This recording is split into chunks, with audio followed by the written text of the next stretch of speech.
Imagine a country with some of the largest natural gas reserves in the world, yet its people are sitting in the dark. Picture a nation that earns billions from oil exports, but its economy is on the verge of collapse. This isn't a hypothetical scenario, this is Iran today. Iran, once an energy giant, is now facing a full-blown economic and energy crisis. Schools, universities, and government offices are operating on reduced schedules. Highways and shopping malls have literally gone dark. And the reason? A perfect storm of international sanctions, aging infrastructure, and decades of economic mismanagement. But this isn't just about Iran. What happens here ripples across the globe. Iran's crisis affects global energy markets, regional stability, and even the balance of power in the Middle East. So why is Iran's economy shutting down? And what does this mean for its people and the world? In this video, we'll break it all down. From the staggering gas deficit to the social unrest boiling beneath the surface, we'll explore how Iran got here and what might come next. Let's dive in together. To understand Iran's current crisis, we need to go back to 1979, the year of the Islamic Revolution. This was a turning point that reshaped Iran's economy, politics, and global standing. Before the revolution, Iran was a key ally of the West, with a modernizing economy fueled by oil exports. But after the revolution, everything changed. The new Islamic Republic nationalized industries, including oil, and adopted a self-reliance policy. While this move aimed to reduce foreign influence, it also isolated Iran from global markets and technology. Then came the Iran-Iraq War in the 1980s, a devastating conflict that drained Iran's resources and left its infrastructure in ruins.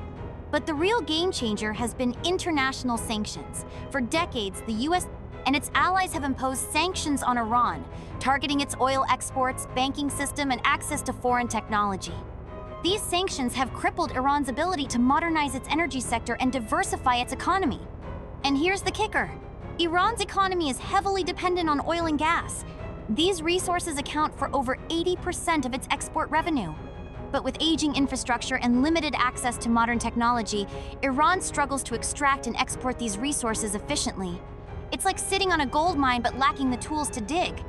This historical context is crucial because it shows how decades of political decisions, wars, and sanctions have set the stage for Iran's current crisis. But the story doesn't end here. Let's look at the factors that are pushing Iran's economy to the brink today. Let's talk about the elephant in the room, Iran's energy crisis. Right now, Iran is facing a natural gas deficit of between 260 and 350 million cubic meters per day. To put that into perspective, that's enough gas to power millions of homes that are now going cold and dark. Why is this happening? For starters, nearly all of Iran's power plants rely on natural gas to generate electricity. But this winter has been brutally cold, and demand for heating has skyrocketed.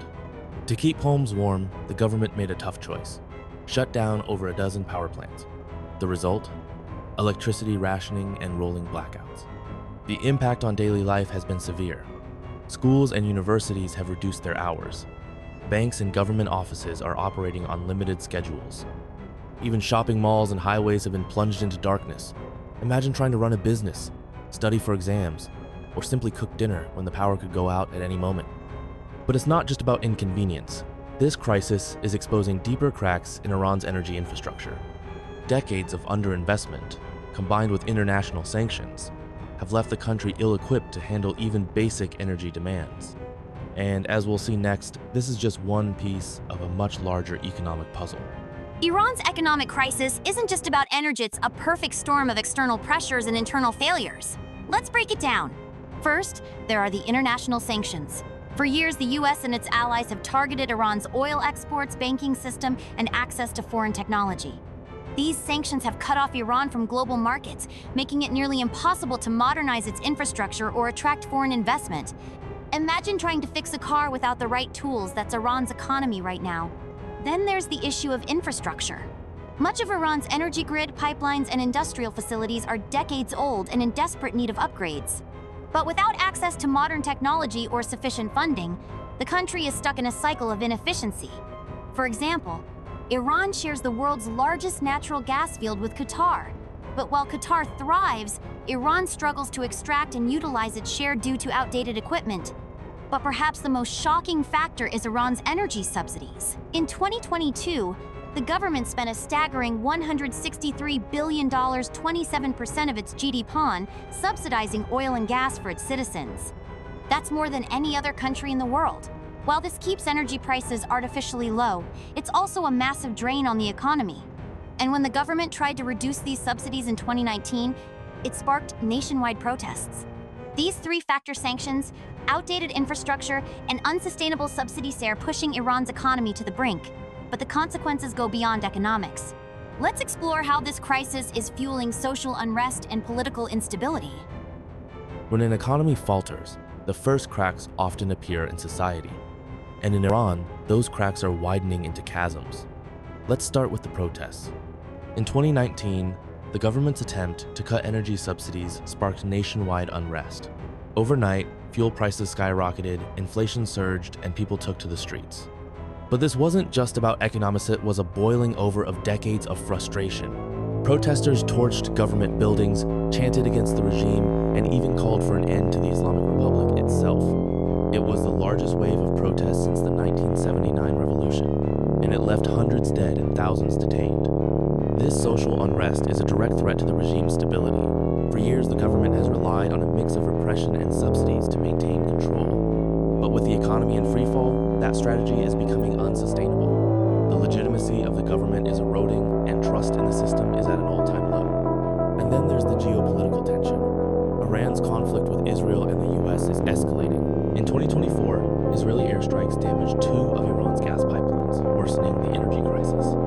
Meanwhile, the return of US sanctions under a potential Trump administration could further isolate Iran economically. All of this creates a dangerous feedback loop.